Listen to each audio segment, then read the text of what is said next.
In the heart of a lush green valley, where towering mountains stood like silent guardians, a small village nestled quietly beneath their watchful gaze. Here lived a young man named An, whose gentle spirit and kind heart were known to all. Yet, despite his unwavering kindness, misfortune seemed to mark every step of his journey. The seeds An planted in the fertile soil never blossomed. His hopeful ventures failed before they could take root, and whispers of his ill fate drifted on the wind. Some said it was destiny, an unchangeable script written long before Anne's birth. But in his heart, a restless question lingered. Why must I suffer so when my intentions are always pure? Unable to quiet his yearning for understanding, An set forth from his village one morning, determined to seek an answer beyond the familiar hills.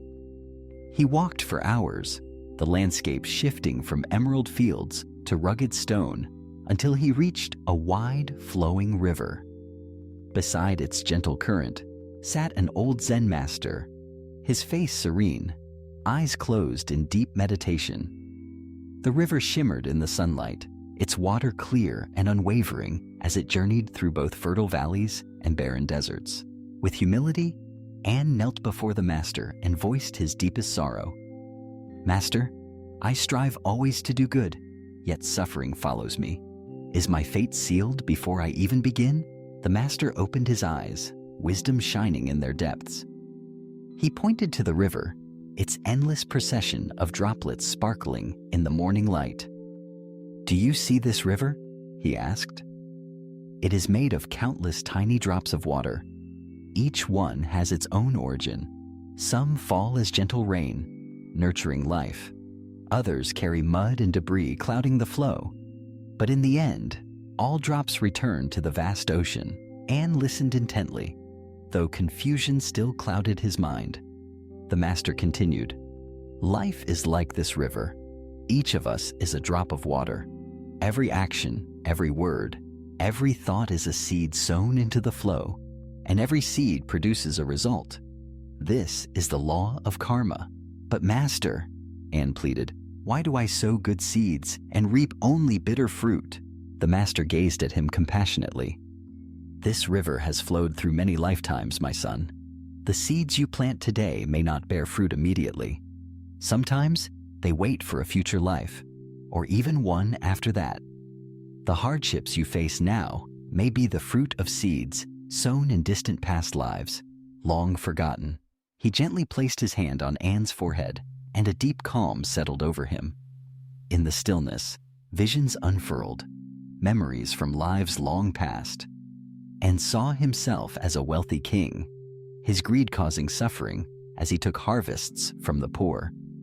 He saw himself as a merchant, caring only for profit, leaving others bankrupt and destitute. The pain in his present was not punishment, but the natural consequence of actions from lifetimes ago, the invoices that now required payment.